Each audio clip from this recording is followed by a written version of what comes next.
Dans ce nouvel épisode, au cimetière du Père-Lachaise, à la rencontre de nouvelles personnalités inhumées dans ce parc de 44 hectares, je vais essayer de découvrir la tombe de Amedeo Modigliani. Ce sera certainement un jeu de piste qui fait tout le sel de ma balade dans les allées du Père-Lachaise.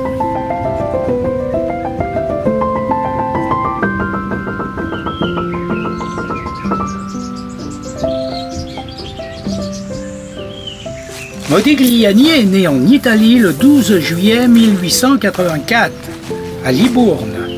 Décédé à Paris le 24 janvier 1920. C'est un peintre, sculpteur. Il grandit dans une famille juive bourgeoise, mais désargentée. Il produira beaucoup d'œuvres, mais vendra peu.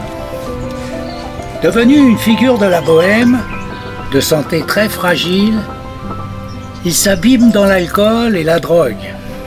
Il décédera à l'âge de 35 ans, incarnant ainsi un artiste maudit.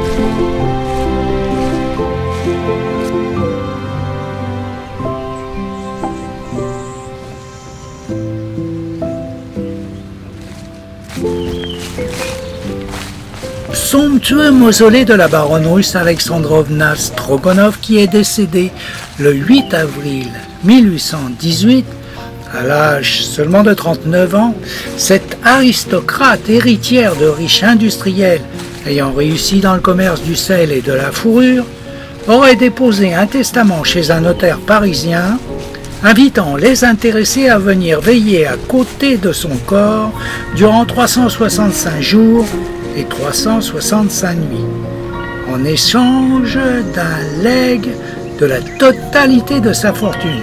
Avis aux amateurs.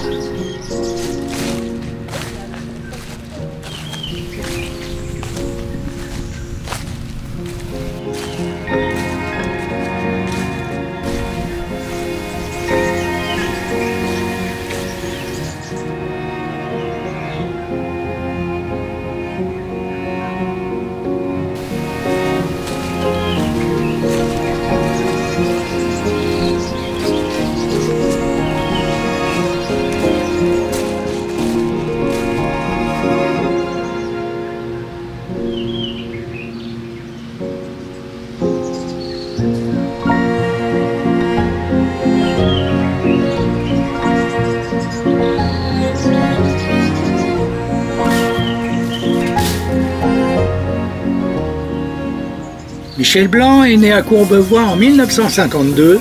C'est un acteur, réalisateur, scénariste et dialoguiste. Un comédien généreux qui a su conquérir le cœur du grand public.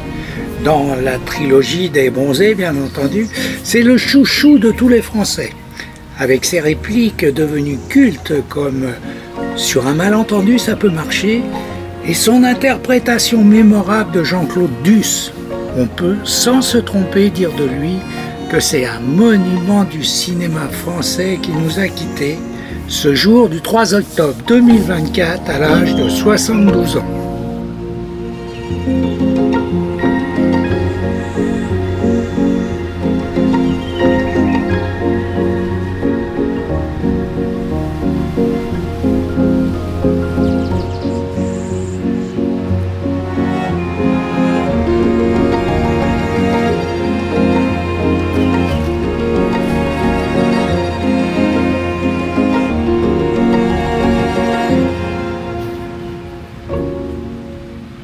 Aujourd'hui, nous sommes à la recherche de la tombe de Champollion, qui devrait être facile à distinguer, car elle est surmontée d'une imposante obélisque qui symbolise l'Égypte pharaonique.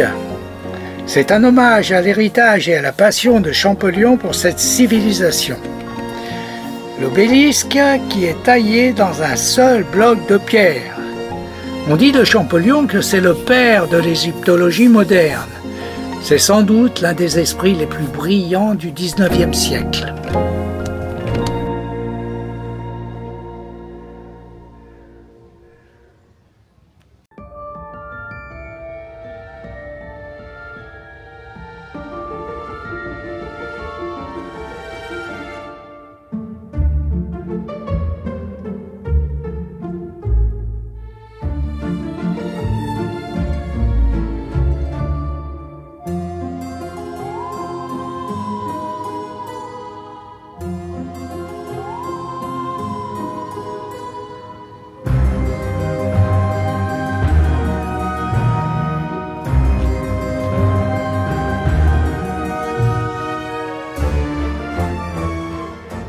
Chaque jour a son lot de surprises. Aujourd'hui, je suis tombé par hasard sur une figure légendaire du cinéma de la fin du 19e siècle et du début du 20e. C'est un réalisateur, un acteur, un illusionniste. Je veux parler de Georges Méliès. Il devient propriétaire du théâtre Robert Houdin, qui était en sommeil depuis la mort du célèbre illusionniste. Parmi ses réalisations notables au cinéma, nous pouvons citer en 1899 l'affaire Dreyfus, un film muet, L'Homme Orchestre en 1900, Le Voyage dans la Lune, avec sa fameuse création d'affiches pour le film, véritablement iconique. Sans oublier 200 000 sous la mer en 1907. Plus de 60 œuvres seront réalisées entre 1896 et 1913. Un véritable monument, un héritage français incommensurable.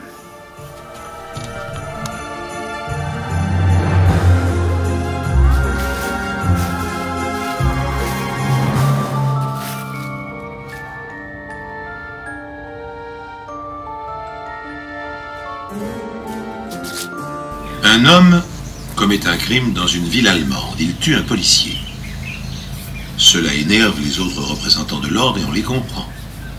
Tous se jurent de venger leurs camarades. C'est facile, car ils ont le portrait robot du criminel. Ces jours sont donc comptés. Tout le monde a pu reconnaître cette incroyable voix de conteur, qui est celle de Pierre Bellemare. Il est né le 21 octobre 1929, est producteur de télévision, animateur de radio, écrivain et surtout merveilleux conteur. Également à l'origine du téléachat. Homme de radio, dans l'émission « Vous êtes formidable » pendant plus de 15 ans, on le retrouve également chez Philippe Bouvard dans Les Grosses Têtes, dans les émissions consacrées aux enquêtes criminelles et auprès de Cyril Hanouna dans Les Pieds dans le plat. Il décède à l'âge de 88 ans à Paris, le 26 mai 2018. Personnage irremplaçable.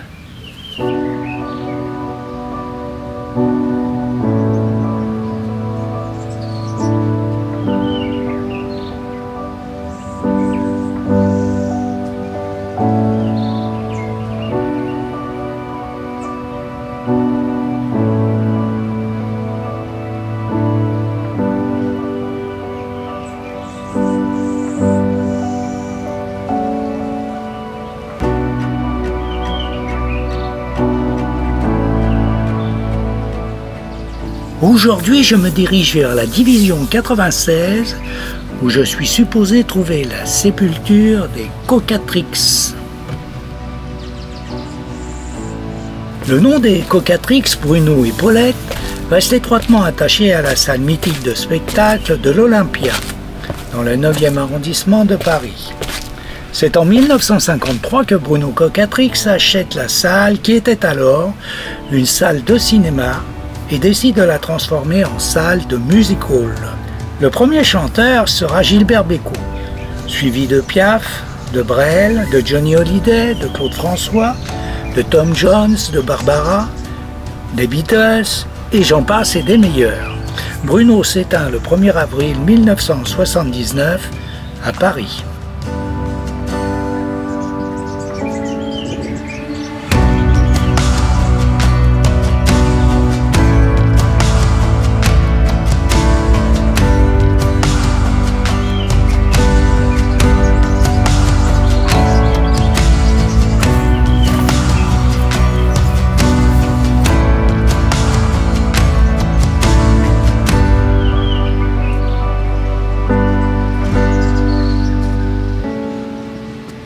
Aujourd'hui, je me laisse guider par le menhir du monument funéraire de la tombe de Guillaume Apollinaire, qui est l'œuvre du peintre Serge Ferrat, ami intime de l'artiste. Guillaume Apollinaire est né en 1880, le 26 août, à Rome. C'est un poète, un écrivain français, critique et théoricien d'art. Il meurt des suites de la grippe espagnole à l'âge de 38 ans, le 9 novembre 1918.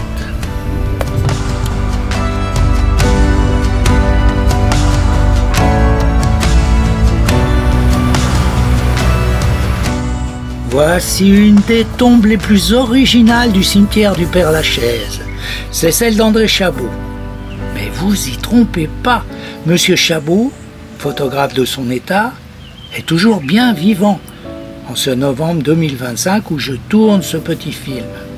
Il est photographe, professeur de lettres, journaliste et concepteur de monuments funéraires français. Et il collectionne et contribue à une mémoire photographique impressionnante des tombes et cimetières du monde entier. Sacré voyageur, ce monsieur.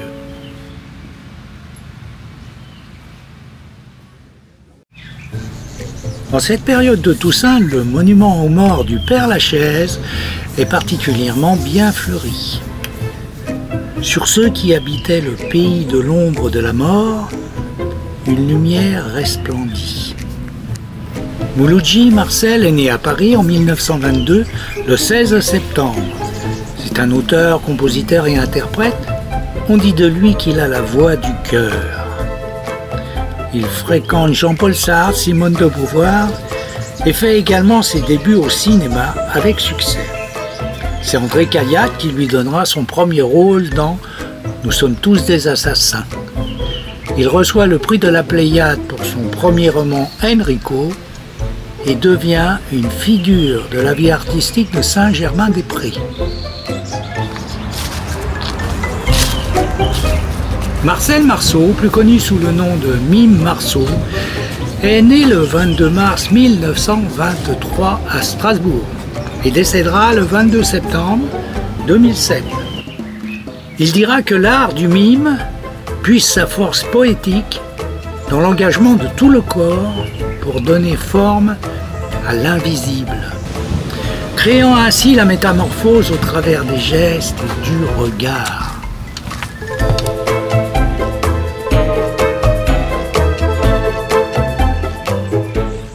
La famille Brasseur, Pierre le grand-père, Claude le fils et Alexandre le petit-fils, est une famille qui compte un grand nombre de générations d'acteurs de théâtre et de cinéma. Famille très populaire et chouchou des Français.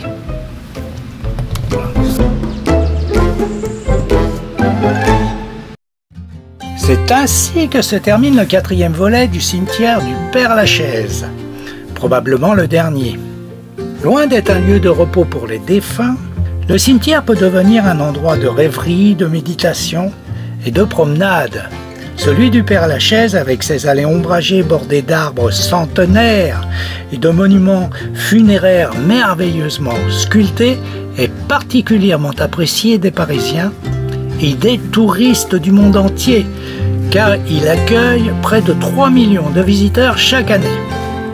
Un havre de paix de 44 hectares qui contraste avec l'agitation de Paris. Un grand merci à tous ceux qui ont pris le temps de regarder ce modeste petit film que j'ai eu grand plaisir à tourner.